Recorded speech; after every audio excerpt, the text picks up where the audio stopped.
Hello everyone, my name is F&D Bricks and today we will be reviewing the Slave 1 20th anniversary set. Let's get right into it. Starting off our minifig section, we will be starting off with the 20-year anniversary Princess Leia fig. She was originally produced in 1999, but she is different now due to the print on the back of her torso. We will get to that in a minute though.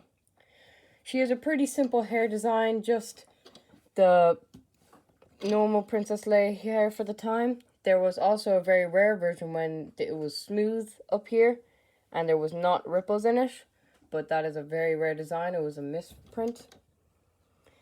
For her face, it's a very simple face. Back then there was no alternatives, so that's just her face. She has a blowhorn blaster with a stud on the top and just a blowhorn backwards. And for the normal colour of the baseline for her torso and her legs, it is just plain old white. The prints on her torso are decent for the time, just some different shaded lines going up and down and a little silver belt in the middle. And on the back, you can see in silver writing, 20 years of LEGO Star Wars. Moving on to her plaque, she comes with a little plaque and stand. So it says 20 years LEGO Star Wars, 1999 to 2019. And it also says Princess Leia down there.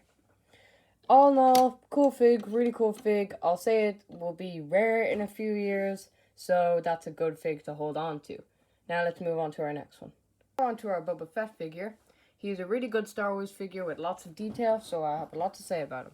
For his helmet, not much going on, just a standard green Mandalorian helmet with red around the visor and some silver scratches.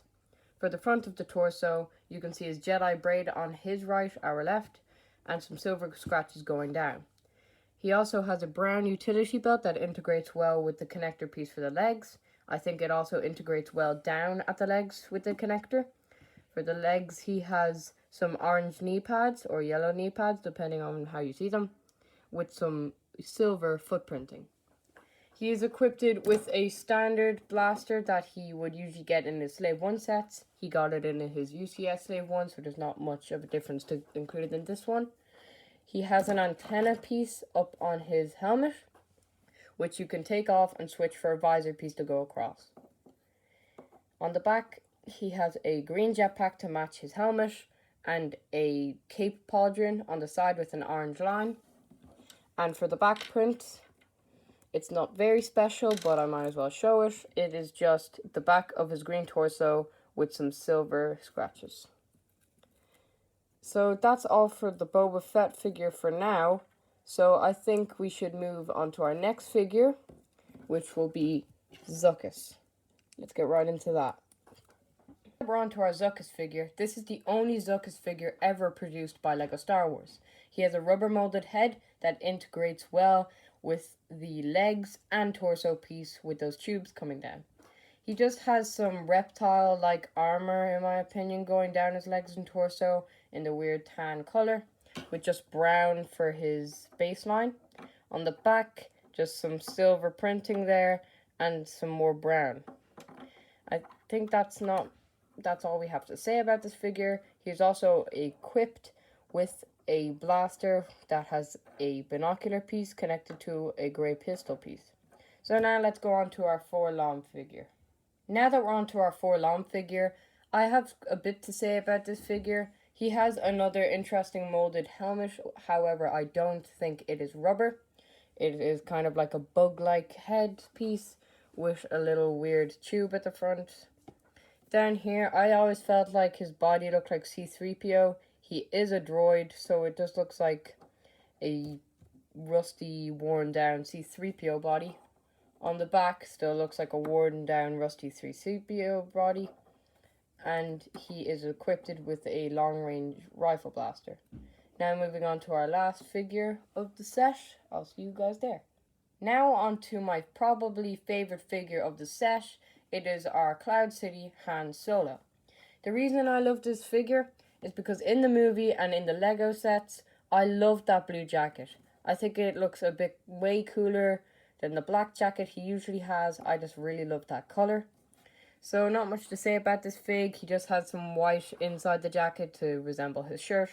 He has a leg piece that really works, I think. He used They used a connector piece to integrate with the leg pieces to have the little belt going down. On the back side of him, it's the exact same as the normal Han Solo backs, just the printing with the blocks on the back, just in blue. If I can get it, see there, right there. His hairpiece is the same hairpiece that Han Solo has had for a few years now, and I really like that hairpiece. Hopefully they keep producing that. For his first face, he has a little smirk on him, but for his second face, he has more of a stern look. So I think now we can move on to our last figure of the set. Now on to the final figure of our set. Some of you may consider it a figure, some of you may consider it just a piece, but as for me, I consider it a figure. It is just the carbonite Han Solo. You can see that some of his hands are appearing and some of his legs are disappearing in there. It's a pretty decent design there. I really like that print. However, they do use the old hairpiece instead of the newer one. On the sides, you can just see the controls to decarbonite him, I guess, and some connector pieces to put him inside the slave one and for characters to hold him. Now, let's get on to the main attraction of this set. Now we're on to the main attraction of this Lego set review. I'm sorry the camera's going to be shaky. It's just such a large set that I had to move to another table and it still won't fit it in the shot. So we're just going to get right into the set. Down here is the carbonite compartment.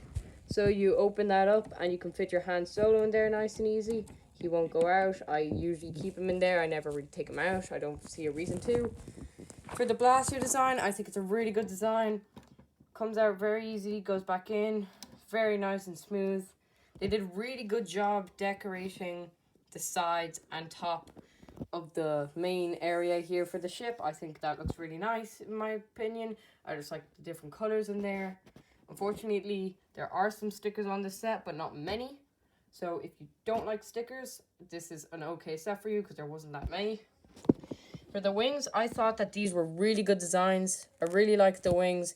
I felt like they were messy but neat at the same time. I don't know how that works, but I felt like, you know, this was kind of clumpy, but it was symmetrical to the other side. And I felt like that was really nice. I love this area. I think it's so nice. Moving on to the cockpit. It is a pretty nice cockpit. You just take this off. He sits in there. My favorite design of this set, though, is that the seat is connected to the wings, but they're loose, so that when you pick it up, they would turn, and so would the seat. So he's always upright when you land or when you go up. So that's a really cool thing. Stud shooters are hidden in here really nicely. I'll just try and find them to give you a little shot. So you stick them in there. Stick them in. Turn this around. And you would just fire using these red pieces. So like so. Fairly nice feel to it. Now moving on to the back of the set. Not much to say. There are some blue engine thrusters there. But the main thing about the back, the main attraction that most people are going to get is this. So you flick this up and it's a handle. And it's a really, really good handle. I think it's very sturdy. It's never going to snap off. It's a very good handle. It's great for playability if you just want to swoosh around. It's got some nice swoosh ability. So yeah, I think that's all I have to say about this set. All in all, it's a really good set. Sorry that the quality was kind of bad for the end. Subscribe if you want. I'm not forcing you to do anything. But if you want, subscribe.